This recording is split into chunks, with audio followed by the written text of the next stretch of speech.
São Paulo é conhecida e admirada por ser uma cidade que oferece inúmeras opções culturais. Mas com a pandemia, esse setor sofreu demais. Foi um dos mais afetados. Agora, como recuperar esse patrimônio da cidade? E mais do que isso, como levar cultura para os bairros mais distantes e trazer a população mais carente para atrações como Teatro Municipal, por exemplo? As respostas são da primeira mulher negra que dirige a Secretaria de Cultura de São Paulo. E é o que você acompanha agora na série de entrevistas especiais do SP1. Que São Paulo queremos? Como a cultura pode contribuir para uma cidade mais rica, mais criativa, menos desigual? Nossa entrevistada é a Aline Torres, secretária municipal de Cultura da capital. A Aline tem 36 anos, é formada em Relações Públicas e tem pós em Gestão de Projetos Culturais pela USP. Ela é a primeira mulher negra a assumir a cultura do município. Vou começar perguntando, sobre esse espaço em que a gente está, o Teatro Municipal. Qual a sua relação com o teatro?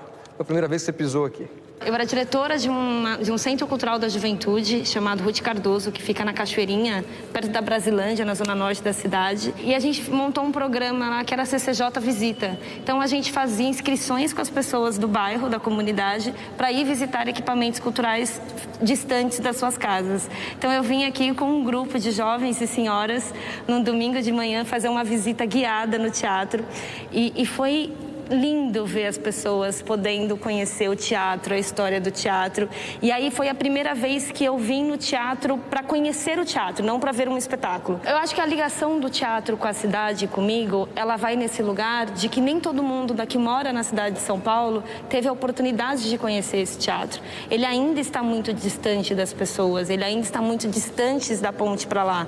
Então a nossa ideia sempre agora é começar a trazer atividades mais populares, trazer as pessoas para dentro do Teatro Municipal. E os 100 anos da Semana de Arte Moderna, como é que vão ser?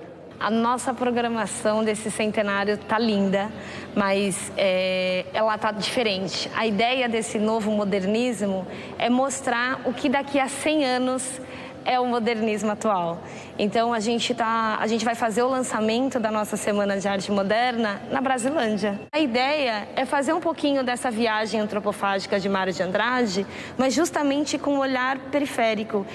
É mostrar para as pessoas o quanto isso está próximo da gente e não distante, como de fato parece. Você assumiu com a bandeira da diversidade, a bandeira da inclusão, Como transformar a arte numa arma contra o racismo e contra todo tipo de preconceito? Poxa, se não é a arte a melhor bandeira para conseguir ser uma grande luta do racismo, eu desconheço uma. Só tem mais uma que bate igual, que é a educação. Mas a cultura, ela é a ferramenta principal para a gente conseguir fazer com que as pessoas façam a reflexão de uma maneira leve. É através de uma peça de teatro que você consegue conhecer a história, é através dos monumentos e das estátuas que a gente tem espalhado pela cidade, monumentos de pessoas negras, de histórias bacanas para contar de pessoas negras, feitos por artistas negros. A arte, ela consegue fazer com que a gente reflita de maneira leve, sem ter que ter uma arma na mão. Queria falar sobre a polêmica das estátuas, Muitos monumentos aí foram alvo de protestos porque eles simbolizam ali a exploração de negros, de escravizados, de indígenas. Você é a favor ou contra a manutenção da estátua do Borba Gato, por exemplo? É um assunto polêmico, não é mesmo? Mas eu costumo dizer o seguinte, Alan, que as estátuas, um monumento à cultura, ela cumpre a função de contar a história de um período da história. Ela está ali, a estátua do Borba Gato, ela significa algo. Se isso é positivo ou negativo para mim, é uma outra questão. Mas ela conta um pedaço da história. E aí hoje, eu estou aqui conversando com você e eu posso te verbalizar e contar o que significou o Borba Gato de verdade para os meus ancestrais. Mas, e quando eu não estiver mais aqui? A estátua vai estar lá para contar. O nosso erro da sociedade até hoje é não ter conseguido fazer novas estátuas que contassem a minha versão da história.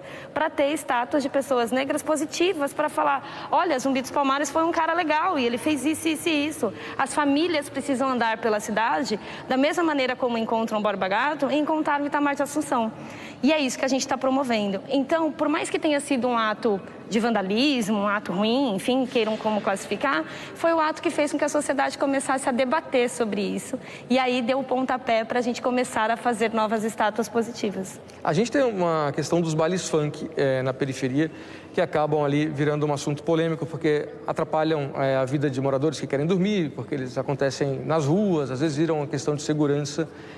Há algo em mente para se dar vazão a toda essa cultura, toda essa arte que brota ali da periferia, mas que ao mesmo tempo não tem um lugar merecido ali para se manifestar? Tem que ter. O funk, ele tem um pouco da história do samba, né? O samba, ele começou marginalizado, atacado, igual é o funk hoje. Ele nada mais é do que a expressão de uma juventude, de um momento deles. E assim, não dá para a gente colocar 100% de regras, como não deu para colocar no passado. Mas a gente está trazendo eles para conversar também, para conseguir fazer festivais de funk, fazer coisas bem legais com eles, feitas por eles. No Dia da Favela, você publicou que o melhor do Brasil sai dali. Qual é a melhor contribuição ali que a favela pode dar culturalmente e que possa ser reconhecida por todos? A favela é a maior potência que a gente tem. Um jovem da periferia, um jovem da favela, eu costumo dizer que a gente agarra, porque eu sou da periferia, sou também de uma favela, a gente agarra qualquer oportunidade com as 10. Ali a gente descobre tanto talento, só que a gente descobre a gente pincela, né? Porque aí você começa a descobrir, poxa, tem um que saiu de lá.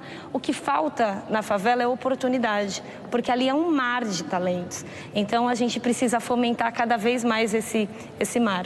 Você nasceu em Pirituba, né? Nasci em Pirituba. E o que foi determinante para você conseguir vencer essas barreiras todas visíveis e invisíveis e estar nessa posição hoje? Poxa, que pergunta difícil. Eu não sei, eu acho que é uma sagacidade que eu herdei da minha mãe.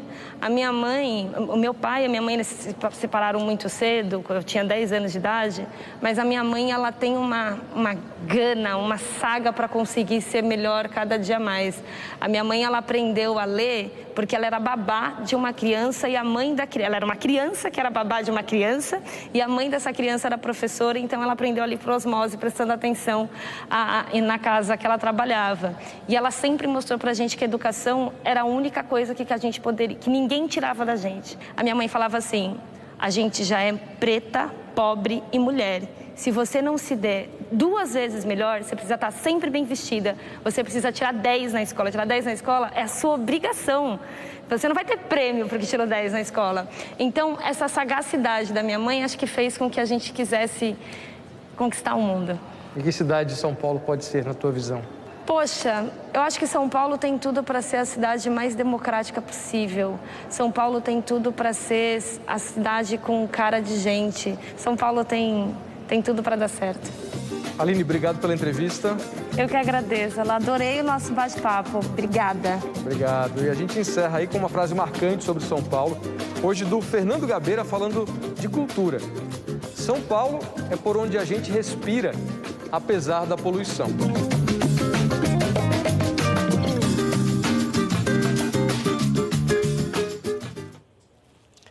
E na segunda-feira tem mais entrevista especial com um assunto que está tirando o sono de muitos pais. Como recuperar a educação depois de quase 2 anos de aulas online. Não perca.